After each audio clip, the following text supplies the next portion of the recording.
are bred and trained and groomed for their special life as carefully as a prince of royal blood.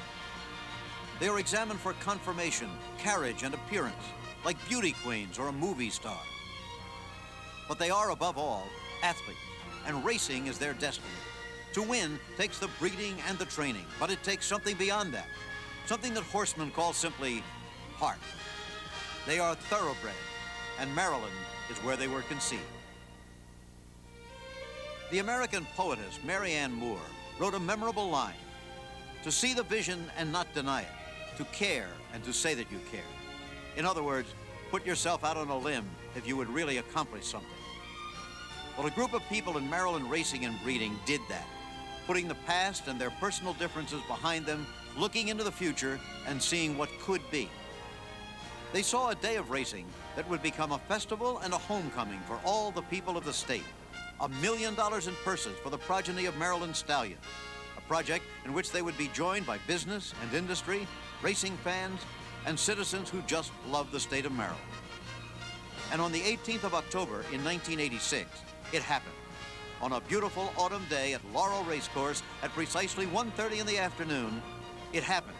The Maryland Million was in the starting gate. They're off. In the U.S. F&G Maryland Lassie. Taking the lead from between fillies, Short Fuse Susie. In the curl, moving up on the outside second. In the curl on the outside now, pokes ahead in front. Short Fuse Susie is dropping back.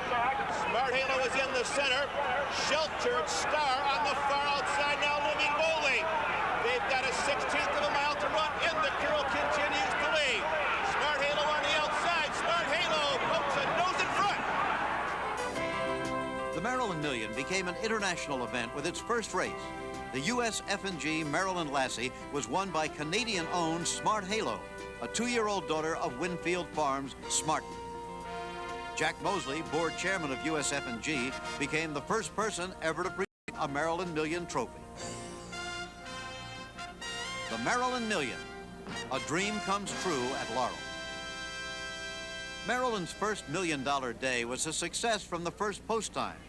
A crowd of more than 20,000, the largest in several years at Laurel, wagered more than $2,600,000, the second largest handle in the track's history. More than that, the enthusiasm and the pride in being Marylanders was evident, from the sponsors in the Sky Suite to the fans along the rail, many of them coming to the races for the first time in their lives. What is the Maryland Million? Well, quite simply, it's a series of 9 races with total purse money of $1 million.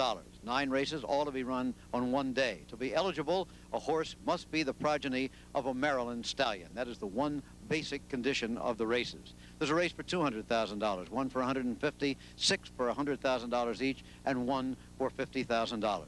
There's never been anything like it at the state level. Never was, anyway, until October 18th, 1986.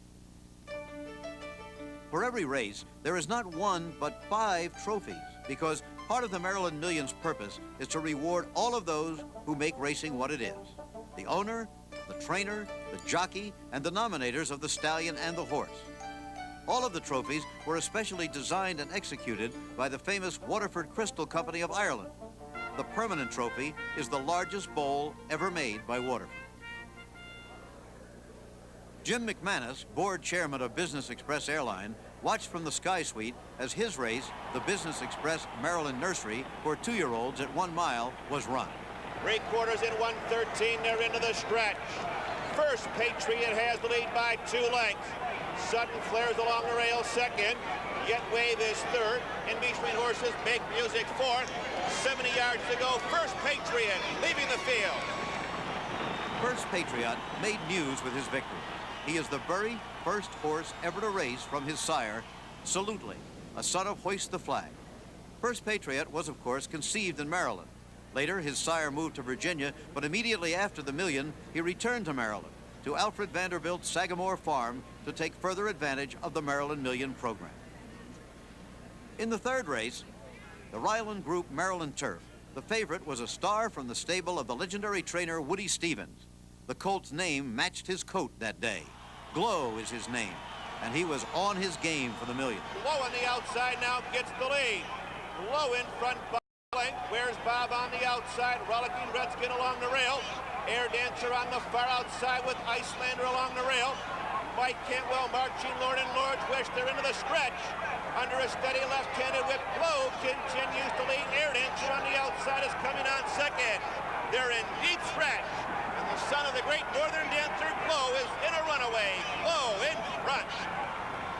Glow's daddy could be proud of him. Northern Dancer, the most successful sire of all time, the pride of Winfield's Farm and the Maryland breeding industry. Sponsor Ted Peck of the Ryland Group liked what he saw. Exciting to see how many people are here, how much fun they're having. It's good, clean, healthy fun, and we're enthused. So the first three races had produced a foreign winner, the son of a freshman sire, and a son of the world's most famous stallion as Maryland Million Week rolled along. For example, as I speak to you, it's Thursday evening, and I'm in the Baltimore Museum of Art. Behind me, one of the great equine art collections in the world, the William Woodward Collection. It's been owned by the Baltimore Museum for a good many years now, but hadn't been exhibited publicly in about a decade. For the first time, though, an art museum, a racetrack, and a racing event joined together to have an exhibit of these works. It would last for 6 weeks. This was a special preview opening night for our friends and sponsors. Among the works here by the great George Stubbs, by Sartorius, by the Herrings Sr. and Jr. It was a great evening. Actually, however, Maryland Million Week had begun yesterday, Wednesday, the day before, in a very different mood. We had a golf tournament for the benefit of the Maryland Million Youth Fund at the Hobbits Glen Golf Club in Columbia. The day was cool and bright, the course was challenging, and the golf, well, some was good. And some, not so good.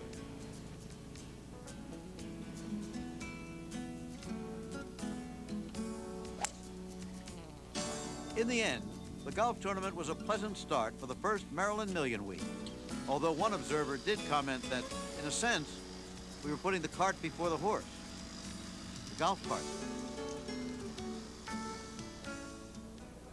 The horse was much in evidence at the party at the Baltimore Museum of Art. Frank DeFrancis was the host.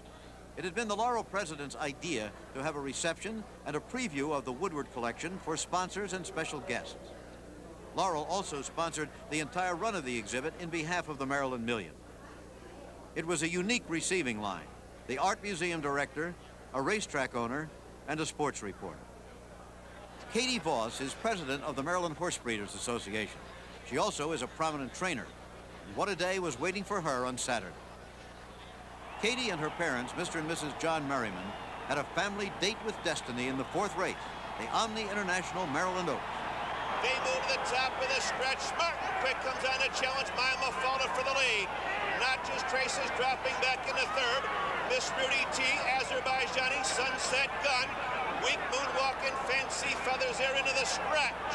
Smart and Quick has the lead by a length and a half. Miss Rudy T on the outside is now coming relentlessly. Smart and Quick is now fighting to stay there. Miss Rudy T on the outside is looking her right in the eye. We've got a dandy here in the Omni. These two boys to the wire. It was family day in the winner's circle. Henry Knott Jr., president of the Omni International Hotel, presented the trophy.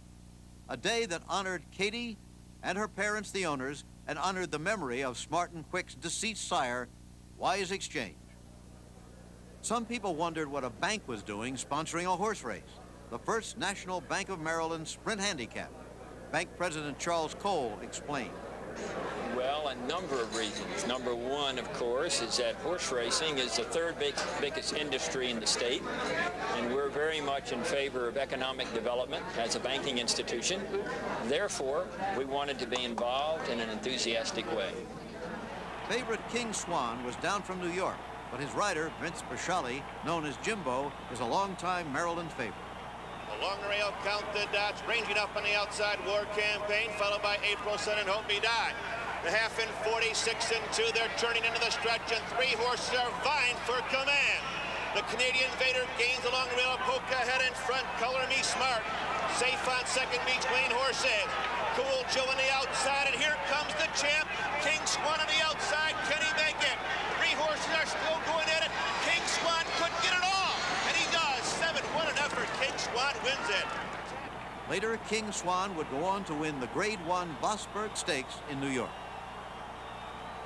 Well, now it's Friday night, and this thing is really beginning to look like a reality because the first program for the first Maryland Million was just given to me about, it really is actually still a little bit damp. So it's seeming like a reality because everybody's here. We have about 700 people, not only from all over Maryland, but from all over the East and from other parts of the country, and all of our sponsors are here, and so far they seem to be more than reasonably happy. So are the people here. They've been talking about the Maryland Million. This is what some of them had to say. I guess in my time, I've been in Maryland racing and breeding for 30 years, and I've never seen anything that's created the excitement that this has, really. It's such a broad-based excitement. You know, it's not one or two people that have the big horse. It's spread. It's the fellow you had lunch with yesterday, or the young lady that fox hunted with you last week. It's a friends and neighbors type of thing. It's the biggest thing that's ever happened. A whole day of racing with nothing but Maryland horses in it. It's marvelous, and it's all owed to Jim McKay, because it would never have happened without him. Only a fella with his ability could do it in 1 year, you know, and I salute him, and I think this is going to build in the future, and each year is going to get greater. We have a writer here, a local writer named Bob Mazel. Bob Mazel hasn't missed a World Series game since 1955. I mean, he has seen every game since 1955, and you know what? He's not going to see the World Series the first two games. He's going to stay and cover the Maryland Million. It's just been amazing to have all the corporate involvement, the breeders and the horsemen and the two tracks getting along here so well. You don't do that very often, you know. We've had a problem for years and years with the horse breeders and the horse owners and trainers, the racetrack operators, could never really get on the same page. And this has brought us all together, and everyone is totally dedicated to the success of this brand new spanking baby that we're going to launch. The role of the sponsors in the Maryland Million was a vital one. Never before, anywhere, had a complete day's race card been favored with sponsorship by companies with the quality of those whose colors appeared on Million Day.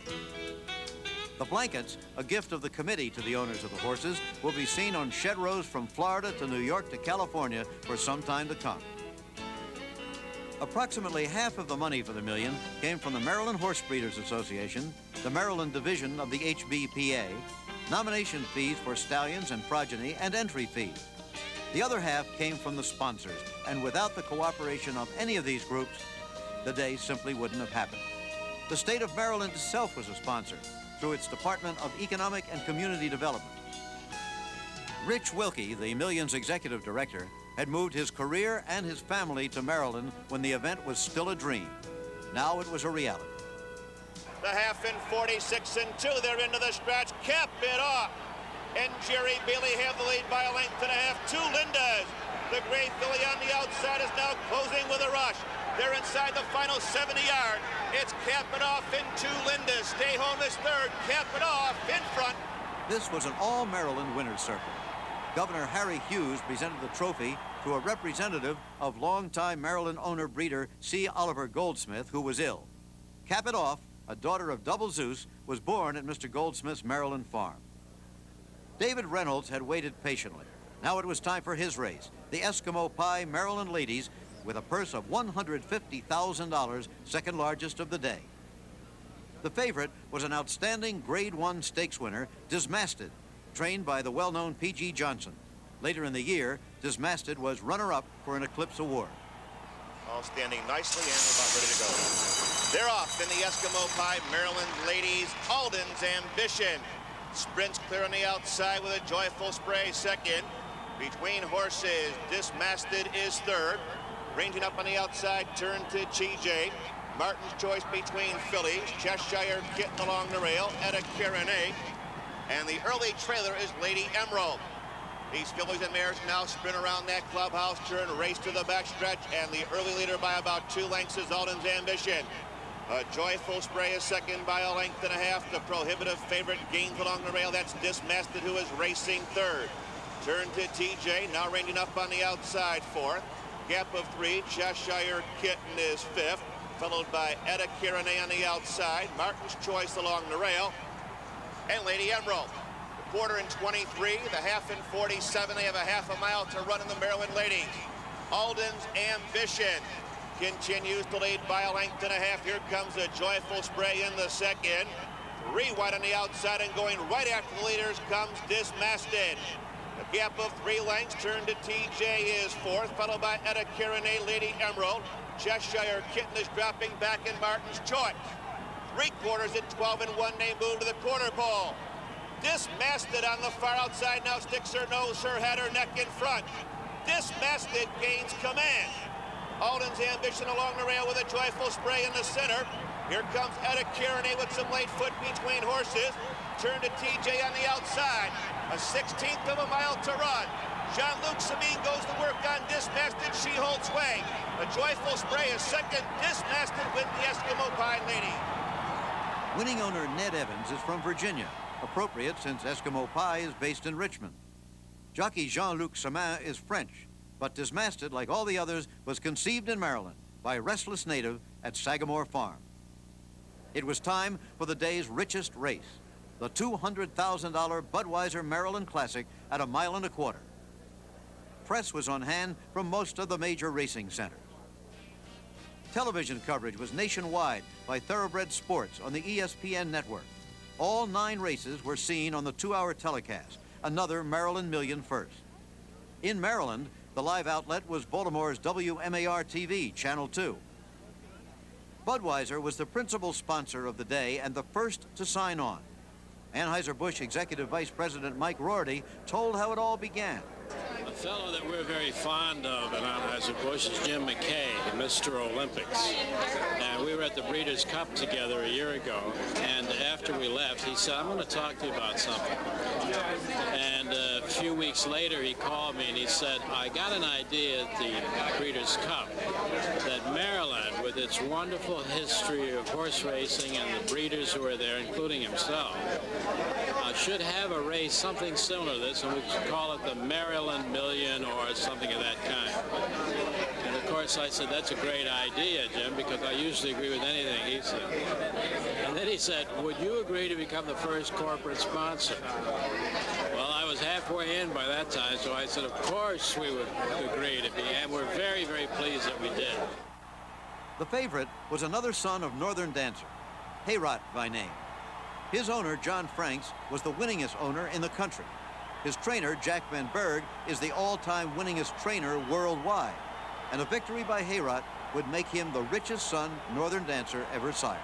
We've got one more to go in. That'll be I Am the Game. And we're just about ready here for the Budweiser Maryland Classic. And they're up in the Budweiser Maryland Classic. Heorot between horses is going to the front. I Am the Game. Moving up on the outside, second. Due North is third. Sparrow Von quickly between horses, fourth. Castellet's is next. Epilogue and Brilliant Stepper. Past the stands the first time as they race to the clubhouse turn. Heorot snugly on the rail, has the lead by a length and a half. I Am the Game on the outside is second, 3/4 of a length. Sparrow Von is third, gap of 2. Due North is fourth. Followed by the gray horse, Castellet's. Next in line is Epilogue, and yet to get on track in the early going is Brilliant Stepper. They straighten out for their long run down the backstretch, and Heorot, the even money favorite, bounces along in a 2-length lead. I Am the Game on the outside is second by a nose. Right alongside in third, Sparrow Von. Due North follows in fourth. Castellet's, Epilogue, and Brilliant Stepper. The quarter in 23 and 3 1/2 and 47 and 4, continuing down the backstretch. Heorot continues to go easily on the front end. He leads by 4 lengths. Sparrow Von is now second by a length and a half. I Am the Game third. Due North is now closing up on the rail, followed by Castellet's, Epilogue, and Brilliant Stepper. 3/4 in 1:12 and 1. They move around the far turn, and Heorot continues to lead by 2. Moving up on the outside, second, Sparrow Von. Gaining along the rail, Due North with Castellet's coming quickly. That's all for I Am the Game. Brilliant Stepper's coming quick along the rail, and Epilogue. The mile in 38 and 1. The real running starts now at the top of the stretch as Heorot, trying to make every pole-winning one, continues to show the way. Heorot, Castellet's, and Ellen Stacy are now under a full head of steam on the far outside, with Due North on the rail third. They've got their work cut out for them now because Jerry Bailey is taking Heorot coast to coast. Mike Rorty presented the trophy to owner John Franks. Mr. Franks, like 4 of the other winning owners, has a Maryland base, his new breeding farm called Heatherton in Chesapeake City. One race remained, the $50,000 Thoroughbred Arc Maryland Handicap. This was one for the owners of claiming horses, the backbone of the sport. To be eligible, a horse had to have run for a claiming price of $15,000 or less in 1986. The race proved to be a fitting climax to the day and the telecast. Although New York-based, London Market, the winner, was not only sired but also bred in Maryland by Four Bros Stable. 3/4 and 1/12 and 2. They're into the stretch. Vandy's Friend has been joined by Tufton on the outside. Cupola now looming boldly in mid-stretch. London Market on the far outside. They're inside the final 1/8 of a mile. Vandy's Friend going the race of his life is strong on top. Tufton on the outside is second. On the far outside, London Market in a driving finish. Of the 9 winners, 3 were bred in Maryland, 3 in Kentucky, and 1 each in Florida, Virginia, and Canada. The point had been made that Maryland stallions sire winners at home and across the continent. Of the $1 million in purses, almost $600,000 had been won by horses owned or trained by Marylanders. Never had Maryland horsemen won that much money in a single day. Stallions whose progeny finished first, second, or third ranged from the world's most famous stallion, Northern Dancer, to Count Brook, who stands for a fee of $500. Laurel President Frank DeFrancis and his partners, Bob and Tom Manfuso, had done a magnificent job of presenting the day's card in a setting befitting the sport of kings. Every member of the Maryland Million Committee had contributed significantly to the day's success, from the early days when money was short and skepticism was widespread, to that wonderful day at Laurel when the realization exceeded the hopes. And the future? Well, the future lies here, on the green fields of Maryland, where thoroughbreds have grazed since George Washington's time and before. And whoever you are, how old or how young, whether you're from Maryland or somewhere far from here, perhaps one day a mare of yours will produce the son or daughter of a Maryland stallion who will race and win in the Maryland Million. Yes, the future is what the Maryland Million is about. No one knows that better than Chick Lang, general manager of Pimlico, the host of Maryland Million 2. Yeah, I'm like a kid waiting for Christmas, waiting for tomorrow. You know, I get very much involved in the spring of the year, practically all year round with the Preakness. And next year, this is going to be run in Pimlico on September the 26th. And to be very candid with you, I can't wait till September 26th of 1987.